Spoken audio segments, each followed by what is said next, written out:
اللہ تعالیٰ نے سورہ کہف میں اصحاب کہف کے واقعے کے بعد ایک اور واقعے کا ذکر فرمایا ہے۔ یہ واقعہ دو انسانوں کے درمیان مناظرے جیسی گفتگو کی شکل میں ہوا ہے، اور ساتھ ہی اس کا نتیجہ اور پھل بھی ذکر کیا گیا ہے، یعنی ایک کا طریقہ زندگی مال کے اعتبار سے کامیاب رہا اور دوسرے کو ندامت و حسرت کا منہ دیکھنا پڑا۔ قرآن نے جس انداز میں اس واقعے کا ذکر کیا ہے، حدیث اور سیرت اور تاریخ کی کتابوں میں اس سے زیادہ کچھ نہیں، اس لیے اسی کی طرف لوٹنا چاہیے۔ ترجمہ: اور اے پیغمبر، لوگوں کو ایک مثال سنا دو۔ دو آدمی تھے، ان میں سے ایک کے لیے ہم نے انگور کو دو باغ مہیا کر دیے۔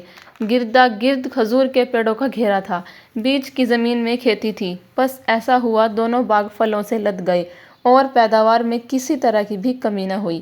ہم نے ان کے بیچ سینچائی کے لیے ایک ندی جاری کر دی تھی۔ نتیجہ یہ نکلا کہ وہ آدمی دولت مند ہو گیا۔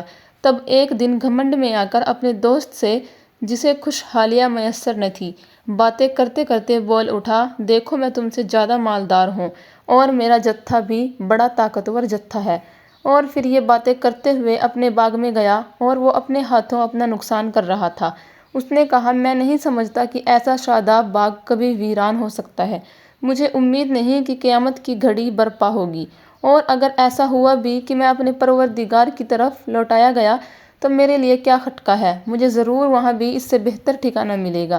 یہ سن کر اس کے دوست نے کہا، اور آپس میں بات چیت کا سلسلہ جاری تھا، کیا تم اس ہستی کا انکار کرتے ہو جس نے تمہیں پہلے مٹی سے اور پھر نطفے سے پیدا کیا اور پھر آدمی بنا کر سامنے لا دیا؟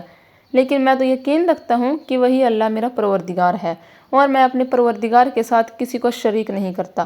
اور پھر جب تم اپنے باغ میں آئے اور اس کی شادابیاں دیکھی تو کیوں تم نے یہ نہ کہا کہ وہی ہوتا ہے جو اللہ چاہتا ہے، اس کی مدد کے بغیر کوئی کچھ نہیں کر سکتا؟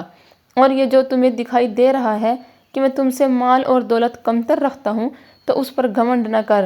کیا عجب ہے میرا پروردگار مجھے تمہارے اس باغ سے بھی بہتر باغ جنت دے دے، اور تمہارے باغ پر آسمان سے ایسی اندازہ ہوئی بات اتار دے کہ وہ چٹیل میدان ہو کر رہ جائے، یا پھر بربادی کی کوئی اور شکل نکل جائے۔ ایسی اس کی نہر کا پانی بالکل نیچے اتر جائے اور تم کسی طرح بھی اس تک نہ پہنچ سکو۔ اور پھر دیکھو ایسا ہی ہوا کہ اس کی دولت بربادی کے گھیرے میں آ گئی۔ وہ ہاتھ مل مل کر افسوس کرنے لگا کہ ان باغوں کی درستگی پر میں نے کیا کچھ خرچ کیا تھا، وہ سب برباد ہو گیا۔ اور باغوں کا حال یہ ہوا کہ ٹٹیاں گر گئی، زمین کے برابر ہو گئی۔ اب وہ کہتا ہے، اے کاش اپنے پروردگار کے ساتھ میں کسی کو شریک نہ کرتا، اور دیکھو کوئی جتھا نہ ہوا کہ اللہ کے سوا اس کی مدد کرتا، اور نہ خود اس نے یہ طاقت پائی کہ بربادی سے جیت سکتا۔ یہاں سے معلوم ہو گیا کہ حقیقت میں سارا اختیار اللہ ہی کے لیے ہے، وہی ہے جو بہتر ثواب دینے والا ہے اور اسی کے ساتھ بہتر انجام ہے۔ بے شک